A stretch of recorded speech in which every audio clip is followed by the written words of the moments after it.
What separates high performers from the rest? It's how quickly they reframe their mindset. Because your thoughts drive your emotional state, and your emotional state affects your confidence, and your confidence shapes how you show up in meetings, in conversations, in decisions, in everything.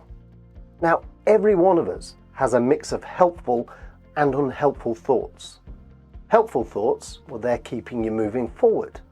Unhelpful thoughts are when we overthink, we spiral, and we get stuck. And you know the voice I mean. The one that's weirdly confident about worst case scenarios. It's like it's trying to protect you. It means well, it just overdoes it. At our worst, we let that voice run wild. We catastrophize outcomes. We build narratives that feel real, and they drain our confidence before anything has even happened. Let me give you a real example. I remember leading a large team and having to give challenging feedback to someone with a strong personality. I wasn't looking forward to it. And in my head, I'd already played the whole film. They'll kick off, they'll get angry, this will turn into an argument. So I went into the conversation on the defensive. And here's the uncomfortable truth. I didn't manage it well. Not because my nightmare scenario actually happened, but because I showed up as if it already had. My tone was defensive, my words weren't as clear as they needed to be. And I was desperately trying to avoid conflict rather than lead the conversation. And that was a big lesson for me. The story in your head leaks into your behavior. Now, I'm not saying just think positive and everything will be fine. I'm not trying to make you a robot, but I am trying to get you back in control. Because high performers aren't immune to unhelpful thoughts. They have them like everyone else. The difference, they move from problem-focused to solution-focused, and they do it fast.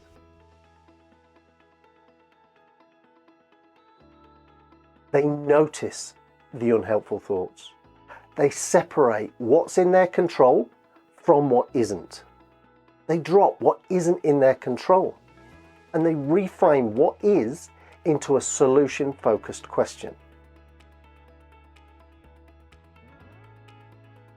So if you catch yourself thinking, I'm going to get grilled in this meeting, forcing yourself to say, it'll be fine. Well, that usually doesn't work. Why? Because your body doesn't believe it. And your brain, well, that definitely doesn't believe it. A better move is a better question. Try this.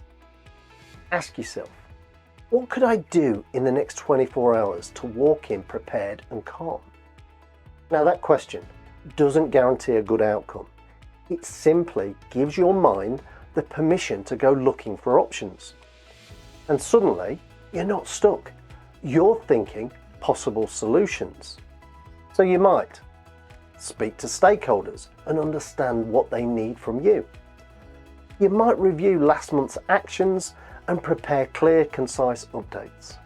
You might align with your team on the key points and risks. You might ask for feedback on how you showed up in that meeting and improve one thing next time. That shift moves you from fear to agency. And here's a simple way to think about it. When you ruminate and catastrophize, you're taking yourself out of the game. You're on the sidelines, watching as your mind invents disaster. Being solution-focused puts you back on the pitch, able to influence what happens next. So here's the point. Reframing doesn't guarantee success, but it sure does stack the deck in your favor. It puts you back in control, and it improves your chances in that meeting, in the conversation, in the sale, in the tough feedback, all of it. So don't let unhelpful thoughts take you out of the game. Notice them. Sort what you can control from what you can't. Drop what you can't. And turn what you can into a powerful solution-focused question. And if you want to learn more on this, how to turn unhelpful thoughts into solution-focused questions, then check out this video and I'll drop a link below. Thanks for watching. I'll see you next time.